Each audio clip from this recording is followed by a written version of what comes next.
So there's this guy, Jamie, who was born into this tiny town, and people were freaking out when he was born, and everyone started talking about it because his mom had been talking about how his dad was famous.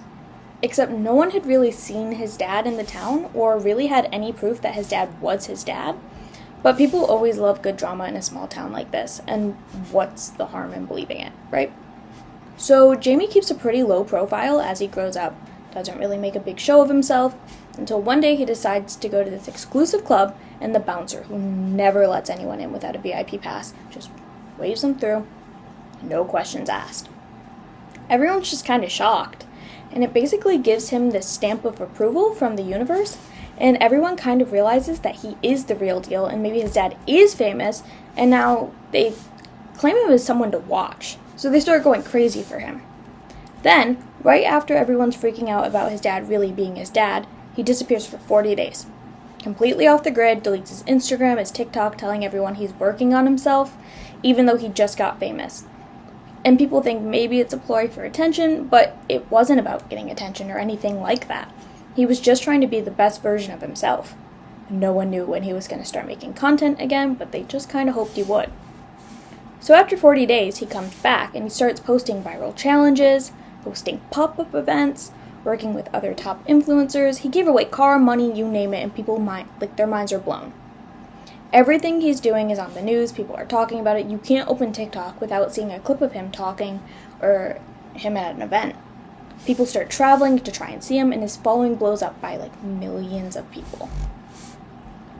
So as he keeps getting bigger, he realizes that he can't do all of this by himself. So he calls up 12 of his very best friends that he's recently been collaborating with, and gives them each a project to help him with for his channel.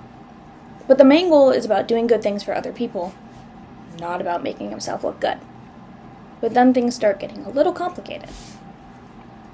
All of these influential people who have a lot more power than Jamie realize that he's becoming almost as influential as they are. So they start trying to knock him out of the equation by spreading rumors about him, twisting his words, and posting old and frankly kind of problematic tweets about him. The people who have been traveling to see him stop, and his friends start freaking out too.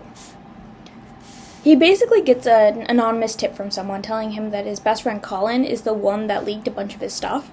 So he gets 12 of his friends together and confronts them all, saying he knows one of them leaked his tweets, hoping that Colin would say, "Yeah man, it was me." But of course they all deny it. And then a week later he finds out that Colin only did it for $50, and it drives him crazy. $50?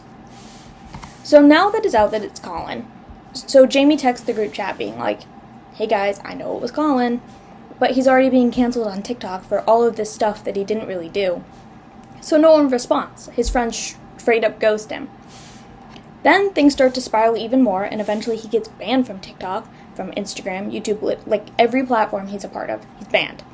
So people start making accounts posting his old videos and using the comments to hate on him. Then 3 days later, his accounts are back. He's posting again, exposing how all of this stuff happened, how his words were twisted, and people start apologizing. In an instant, he's back to being this global superstar. You've definitely heard of this guy, because his name is actually Jesus Christ.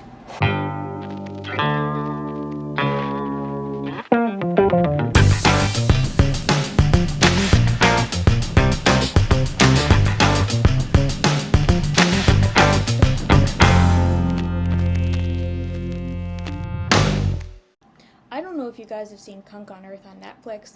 It's a mockumentary-style show where academics in specific fields are asked silly questions that promote real conversations. One of these questions I intend to answer. Jesus was killed because people didn't like what he was saying, so could you call him the first celebrity victim of cancel culture?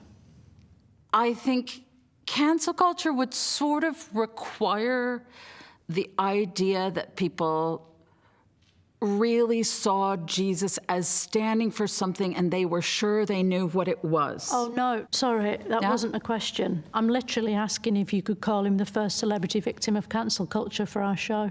While I'm not trying to necessarily prove that Jesus was the first celebrity victim of cancel culture, I do intend to prove that he was one.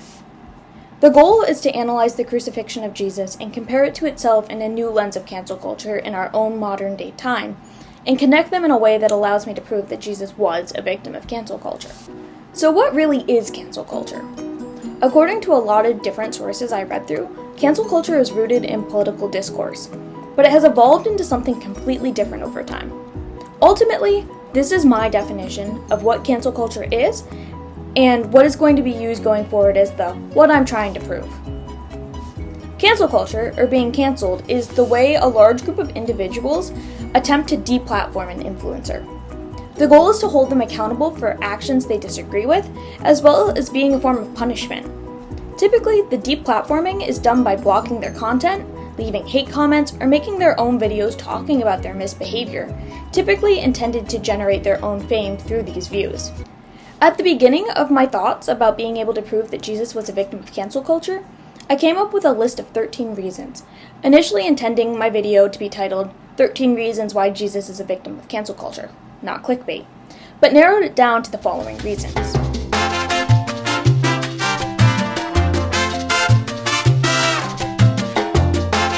In an article by Psychology Today titled 10 Ways to Tell If You Are Targeted for Cancellation, they list additional ways that I will add to my list of reasons.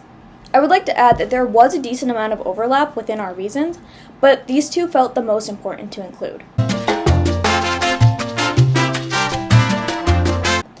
Being denounced, not criticized, draws the line between being able to defend your ideas versus being accused of doing something. Being able to defend your ideas, criticism, versus denunciation, which is being accused of doing something like racism, sexism, etc., focuses on how your ideas aren't being criticized, who you are as a person is. In my own words, we're going to call this making your followers into bad people. This focuses on how, because you're a bad person, anyone who supports you is also one, seen pretty obviously in Jesus' case. This reason goes decently hand in hand with reason number 2. Knowing and understanding these things, let's get into why Jesus was a victim of cancel culture. Jesus of Nazareth was a first-century Jewish man born in Bethlehem and raised in Nazareth. He's known as the central figure of Christianity and believed by the Christians to be the Son of God and the Messiah. Historically, he lived during the Roman-occupied Judea and was crucified under the governance of Pontius Pilate. His life and death became the foundation for the Christian faith. Judas and Jesus were best friends, but Judas betrayed Jesus to the Sanhedrin for 30 pieces of silver. Taking the coin's value, not the cost of living or inflation or anything like that, just literally the value of the silver in our modern-day currency, that's like $340. That's the price of 56 Big Macs or 12 Supreme Variety taco packs from Taco Bell, which means each disciple could have had their own party pack at the Last Supper with the money that Judas got for betraying Jesus. The Sanhedrin. The Sanhedrin was the Jewish council. On it were chief priests, elders, and scribes. It was the highest court in Jewish society. Chief priests were influential Jewish religious leaders, responsible for overseeing temple rituals and worship. Peter was one of Jesus' closest disciples who was the leader of the first church, and he denies knowing Jesus later in our story. James and John are disciples who are brothers. Pontius Pilate is the Roman governor of Judea at the time, who is the one who has the legal authority to order executions. Herod is the ruler of Galilee and Pera, and one of the tetrarchs, which is the governor of one of 4 divisions of a country or a province. So let's get into the story. I think it's important to start with the Last Supper. The crucifixion essentially starts with the Last Supper. Jesus shares his final meal with his disciples, where he shows the bread and wine as symbols of his body and blood, and predicts the betrayal of Judas and the denial of Peter. He says that Peter will deny him 3 times before the rooster crows. After the Last Supper, Jesus goes to the Garden of Gethsemane to pray. He asks Peter and James and John to keep watch while he prays, but they fall asleep. Judas shows up with a crowd sent by the chief priest and is basically like, hey, that's Jesus right there, and then they arrest him. At the same time that this is happening, Peter and John are still outside the gates, and they get accused of being followers of Jesus, and Peter denies it 3 times. A rooster crows, and it fulfills Jesus' prophecy. Jesus then goes to trial before the Sanhedrin and gets accused of blasphemy because he claimed to be the Son of God. He gets condemned, but they lack the authority for execution. So the Sanhedrin give Jesus to Pilate, who's the governor, and they accuse him of claiming to be a king, but they're also afraid that he's trying to encourage rebellion. Pilate doesn't think Jesus is guilty, and he wanted to let him go.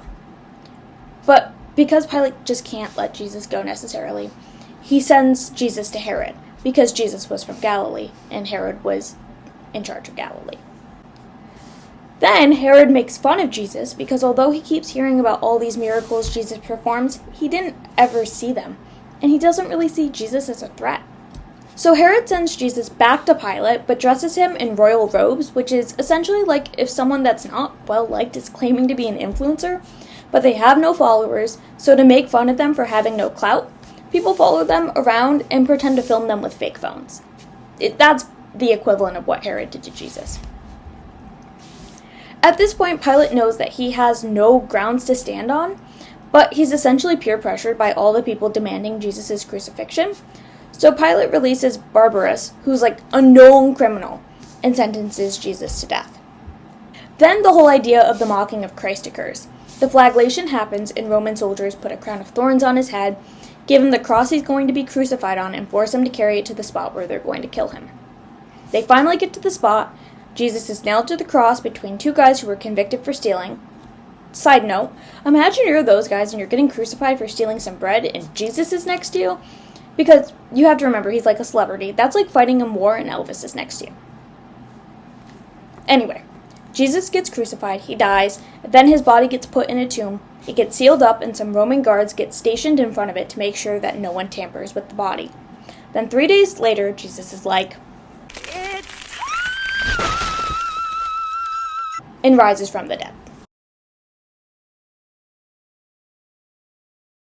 Instead of comparing Jesus to specific examples of cancel culture today, I'm going to analyze each reason and use different hypothetical media portrayals of his life to show how his crucifixion can be seen through the lens of cancel culture today.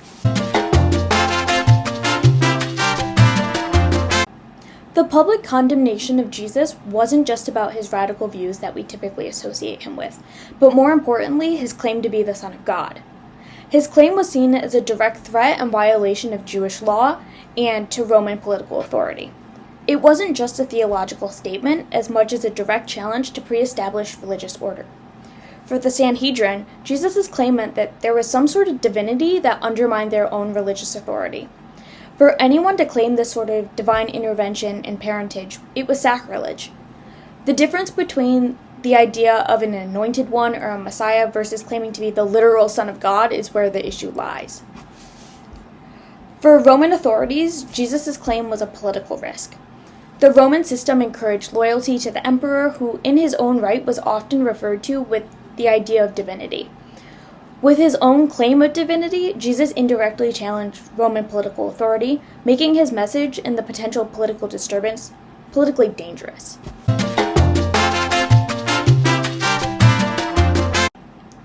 One big thing we typically see with cancel culture is this phenomenon where people who previously supported the canceled individual turn on them. Specifically, we see this with social media and unfollowing, which immediately tells the individual that they've lost support. But let's talk about Peter and what his betrayal means over Judas's. Peter's betrayal wasn't motivated by personal gain like Judas's was, which was driven by financial reward, but instead, Peter's stemmed from fear. The fear is from the association of someone who had become the target of public condemnation.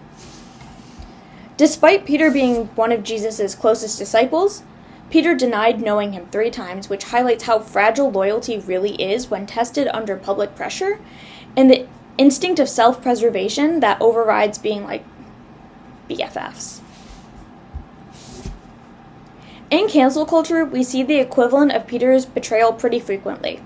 When friends, collaborators, or supporters delete old photos with the individual, unfollow them on social media, or even say point blank, "Hey, we're not friends and we never were," to protect their own reputation, even if they don't necessarily agree with the allegations being thrown at the influencer. There's no monetary incentive, just the fear of social media backlash and being ostracized for supporting a canceled individual, and the need to protect their own reputation. If you look at the image The Denial of St. Peter by Caravaggio, and pretend that Peter's holding a phone with his thumb, hovering over the unfollow button, or even getting ready to post a lengthy, "Hey, we're not friends" post, it becomes much more relevant in understanding the dynamics of cancel culture and how they apply to Jesus' life. Peter emphasizes the role of fear over malice or opportunism, which are both prevalent in Judas' betrayal. It shows how the collective judgment of the masses can overwhelm loyalty and leave the individual to face backlash alone, not because they believe the accusations, but because they have too much to lose themselves by standing with them. The role of the crowd in Jesus' crucifixion is a really great example of mob mentality in action. Although Pilate had doubt if Jesus was guilty and initially wanted to release him, the overwhelming response of the crowd ultimately swayed him. Mob mentality is dangerous because of the ways that it allows collective emotion to replace individual judgment. There is also the question raised that should Pontius Pilate have let the crowd sway his decision? Since Pilate was governor, he was the one who had the authority to execute Jesus. Was it Pilate's job to uphold justice or avoid the potential civil unrest that would occur if he let Jesus go? That's not necessarily something I can answer, but it is important to keep in mind as the idea of mob mentality is brought up in Jesus' life and when we see it play out in modern-day influencers' cancellation. Mob mentality is one of the main things we see in cancel culture today. A single accusation posted on Twitter, Instagram, or TikTok can snowball into a full-blown internet campaign against someone. Social media's algorithms make it easier for users to pile on this hate, often without fully understanding the context or evidence. This collective outrage can result in a widespread demand for someone's deplatforming, sponsors cutting ties, or institutions severing affiliations, all driven by the perceived safety and power of acting as part of a large group. This brings us into reason 4, and a specific concept I want to talk about, the anonymity of malice.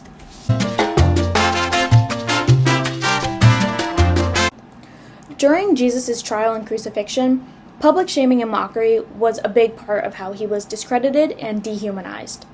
The Roman soldiers mocked his claim of divinity by dressing him up in a purple robe, placing a crown of thorns on his head, and naming him King of the Jews. The actions were not just to be mean to him, but to make him a public joke and make his suffering a public event. In modern cancel culture, public shaming works in similar ways. Viral memes, mocking tweets, and videos about the canceled influencer explaining what they did are the digital equivalents of the soldiers making fun of Jesus.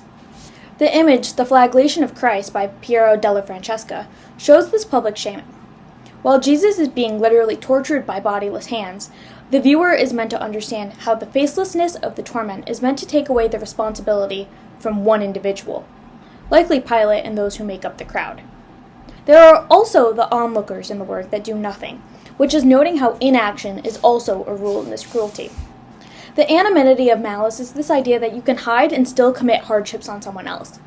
Hiding might be being one within a crowd, being the one to hit Jesus while he's blindfolded, hate commenting on a video on your burner account, or even with your real account because you know you'll never have real-life ties to this individual. Hiding might be doing nothing and therefore not inserting yourself into the equation. The cruelty being committed becomes easier and more justifiable when it's spread up amongst a group. Although Jesus stood in front of formal authorities, it was the public opinion and the crowd that ultimately decided his fate. Today in cancel culture, we see this idea through a court of public opinion, where the social media platform becomes a modern-day forum, where through videos, posts, memes, and comments, accusations are aired, debated, and judged. Hashtags trend, comment sections blow up with condemnation, and viral posts act as evidence, often without a thorough understanding of the full situation. In these cases, the individual face consequences from the collective judgment of society, not always just the legal systems, and sometimes not even the legal systems, depending on what they're being canceled for. Careers are ended, reputations are tainted, and personal lives are destroyed, often based on limited or one-sided narratives. The accused may also not have a proper platform to defend themselves, since the volume of outrage towards them can overshadow any attempt at explanation or forgiveness. So how does trial by public opinion differ from the idea of mob mentality that we just talked about? Mob mentality is the thing that fuels the collective outrage and how the individuals come together about something. Trial by public opinion represents a more structured phase of cancellation, where the mob's emotional outcry transitioned into an organized demand for something, usually accountability. Mob mentality is reactionary, an immediate and typically irrational response to a perceived wrongdoing. Trial by public opinion is a form of judicial process where narratives are constructed, evidence is presented, usually out of context, and a verdict is reached based on popular consensus.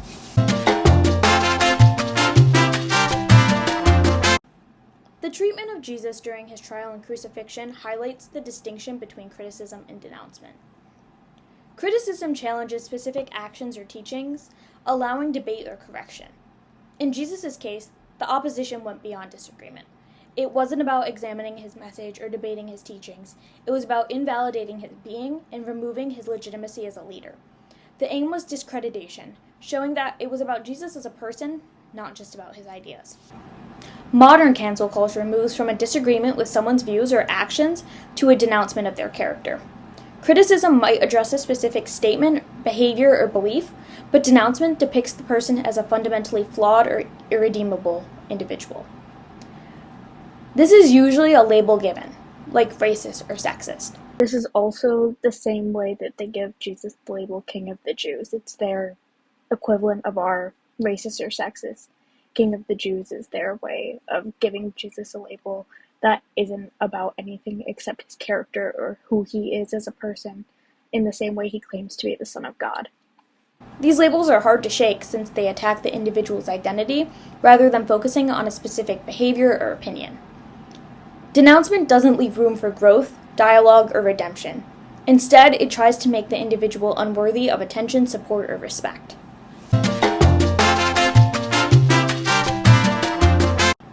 The condemnation of Jesus extended beyond him. It targeted his followers as well.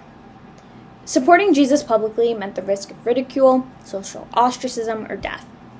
This is obvious when examining Peter's betrayal from this lens. Peter's denial was rooted within fear of the consequences of association. By pressuring his followers to pretend not to know him, religious and political authorities isolated Jesus, removing him from his support network and making him appear powerless to everyone else.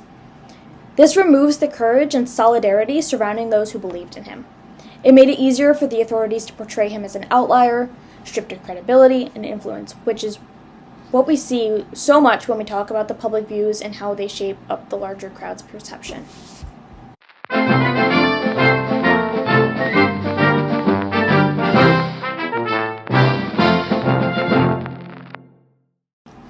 After looking at the parallels between the story of Jesus and the modern phenomenon of cancel culture, it's obvious that public rejection and judgment are not new. We just call it something else.